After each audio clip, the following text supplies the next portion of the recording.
Kolkata medical কলেজের অনুষ্ঠানে মন্তব্য করেছিলেন সেচমন্ত্রী মানুষ ভূঁইয়া। ছোট্ট একটা ঘটনা ঘটলেই গেল রব।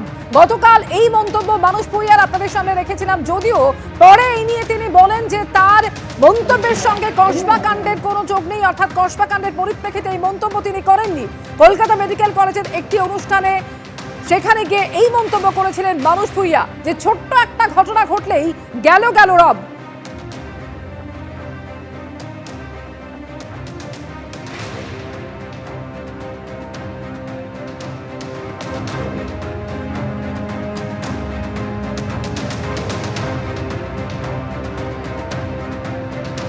রক্তদান শিবিরে অবাঞ্ছিত প্রবেশ। আপনাদের জানিয়ে রাখি, যে খবর এই মুহূর্তে এসে পৌঁছেছে, রক্তদান শিবিরে অবাঞ্ছিত ব্যক্তির প্রবেশ, এটা বেনজির। অবাঞ্ছিত প্রবেশ, রাজনৈতিক সামাজিকভাবে অবমাননাকর মন্তব্য। নাম না করে মানুষ বিতর্কে জানিয়ে দিল Kolkata medical college. Kolkata medical college একেবারে স্পষ্ট করে জানিয়ে দিয়েছে, নাম না করে অবাঞ্ছিত প্রবেশ, রাজনৈতিক সামাজিকভাবে রক্তদান শিবিরে এবং এভাবে অবাঞ্ছিত ব্যক্তির প্রবেশ, এটা বেনজির।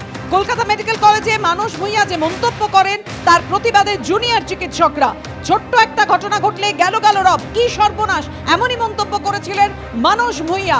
আর এরই প্রতিবাদে জুনিয়র চিকিৎসকরা তারা বলছেন রক্তদান শিবিরে অবাঞ্ছিত ব্যক্তির প্রবেশ, এটা বেনজির, রাজনৈতিক সামাজিকভাবে অবমাননাকর মন্তব্য। ঠিক কি বলেছিলেন কলকাতা মেডিকেল কলেজে মানুষ ভূঁইয়া গতকাল, দেখুন।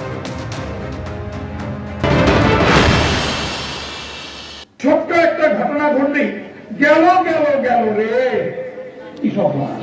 সামান্য ঘটনা হয়েছে, সেটা নিয়ে হুলহুল হচ্ছে।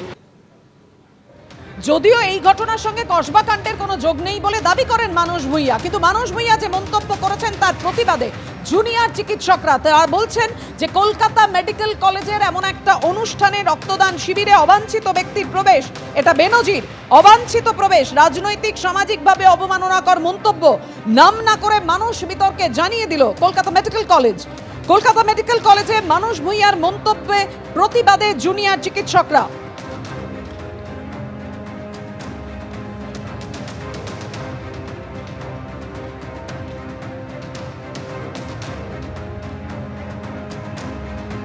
মানুষ ভূঁইয়া যে মন্তব্য করেছেন যে কসবা কাণ্ডে ছাত্রীর ক্যাম্পাসে যে গণধর্ষণের ঘটনা, এটা একটা ছোট ঘটনা এবং এটা নিয়ে এত হাউতাশ করার কিছু নেই, সেই ঘটনাটা সেইখানে অধ্যক্ষ উপস্থিত ছিল, সেখানে সমস্ত ডিপার্টমেন্টের ফ্যাকাল্টিরা উপস্থিত ছিল, এমনকি সেখানে আরজি করের বহিরাগত যে থ্রেড কালচারে যুক্ত WBJD এর সদস্যরাও উপস্থিত ছিল সেই মঞ্চে।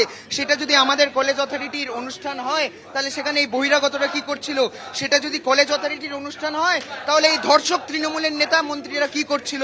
আমরা জানতে চাইছিলাম অথরিটির কাছে। প্রিন্সিপাল পরিষ্কার স্বীকার করলেন আজ যে অথরিটির পক্ষ থেকে একটা ম্যাসিভ ব্লান্ডার।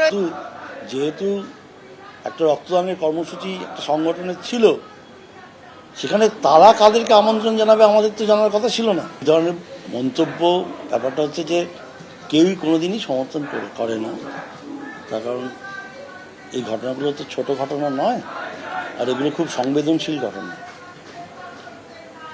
সুতরাং আমরা কলেজ কাউন্সিলে একবার আলোচনা করে নিয়ে প্রত্যেক টিচারের কি বক্তব্য সেটা দেখে, ছাত্ররাও সেখানে থাকবে, আমরা সামগ্রিকভাবে জানি।